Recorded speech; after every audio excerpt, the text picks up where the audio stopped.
Hi everyone, it's Carol here from the stampingground.co.uk, and today we have this lovely card, a little bit different. I've actually cut the front panel and then added flowers from the Hand Pen Petals stamp set and dies.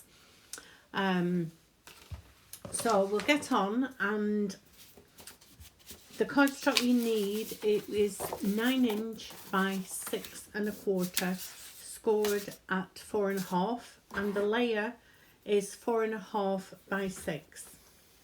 I'll give all the measurements, and including metric measurements, you will find them on my blog, which is the stampingground.co.uk.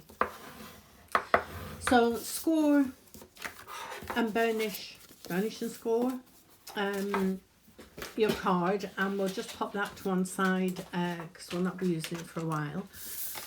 So we need to cut the front layer, and we need to put the point of the card at 5 centimeters or thereabouts. A little bit either way is okay, and we need the bottom point between 10 and 11 centimeters, and then just cut.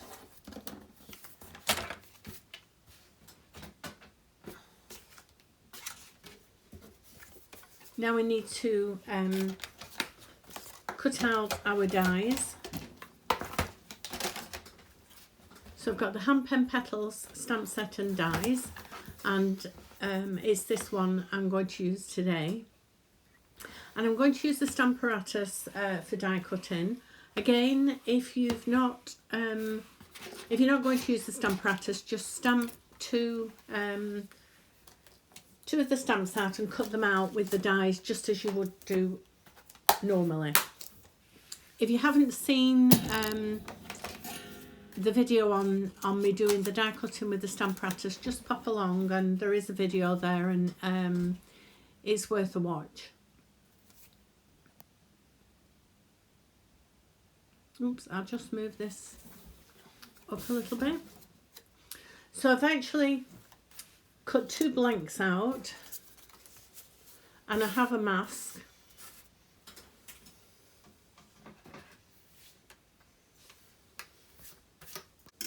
So I'll get my Stamparatus and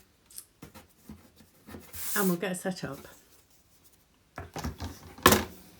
So you just need to put your mask in the top right hand corner and a magnet on. So if for any reason if it moved, then you would just pop it back.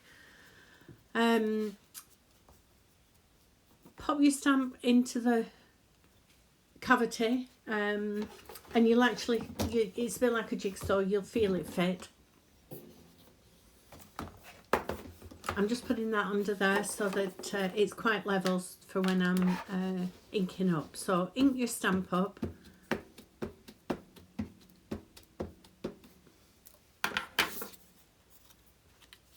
And then just pop your blank in.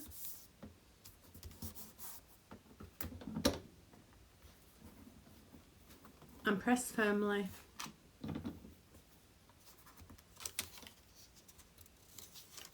And take it out. And just pop your next one in.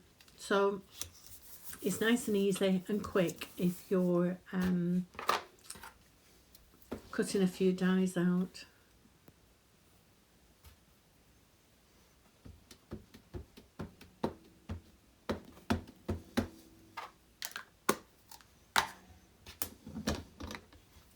Again, press firmly. And if for any reason it hadn't inked properly, you could go back because it's in the same place at all times. So just pop that to one side, and we now need to colour. I'm going to use the Stampin' Blends, and the colours I'm going to use are the Dark and Light in them all, which will be Old Olive, Highland Heather, Fresh Freesia, and Rich Razzleberry.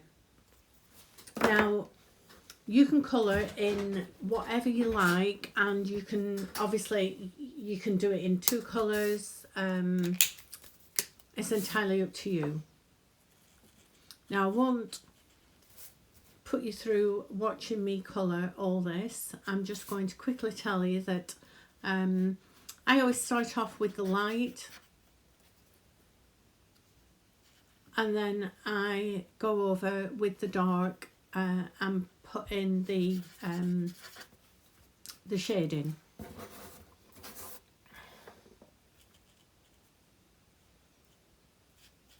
I don't profess to know lots about colouring. I just know that I just add the shading, and I always think it looks nice. I know there's a lot of people out there that take so much time over their the colouring with these stamping blends, and they do some fabulous colouring. I'm not one of those. So you can see I'm actually going over the lines that the actual stamp has put down for me. And when it dries, it all blends in. I do sometimes go back over with the light to blend it, but you'll see after when it dries how it blends. So this is what I do on each of the flowers. I go over with the light.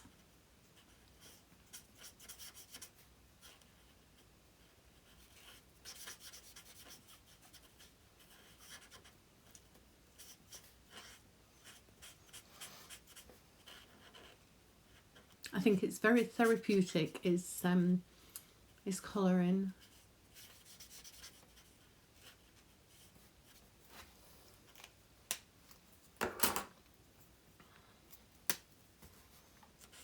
And then again in with the dark, with the shading.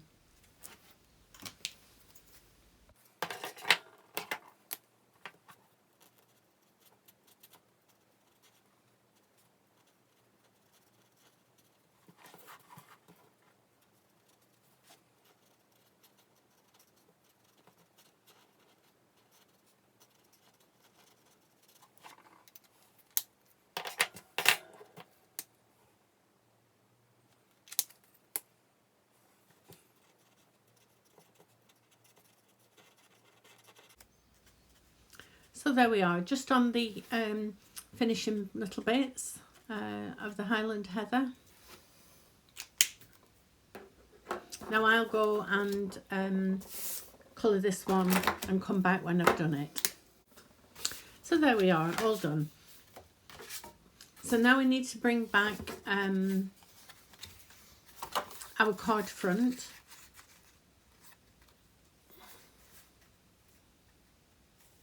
And you're going to place it half on and half off the actual card.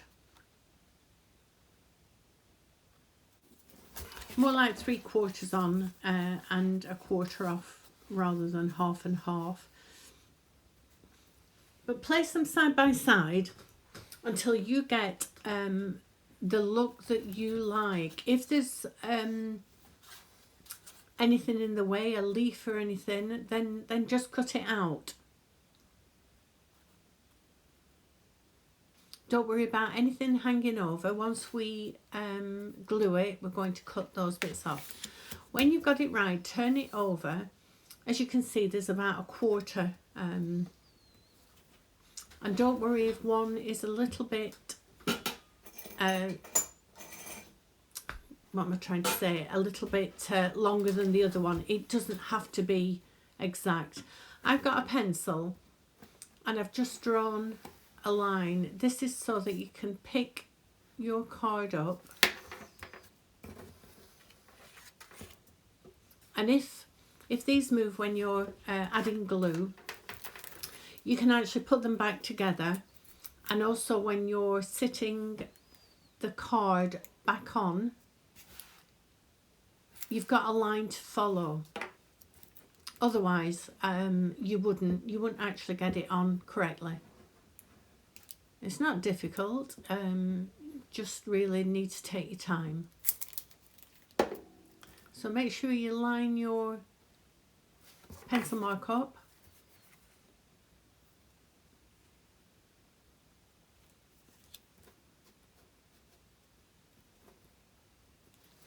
Sit it on the pencil line and press.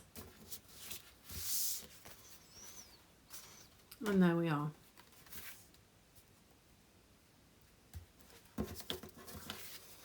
So turn over, and if there's anything on the sides, just snip it off. Whatever you do, don't go cutting across the bottom.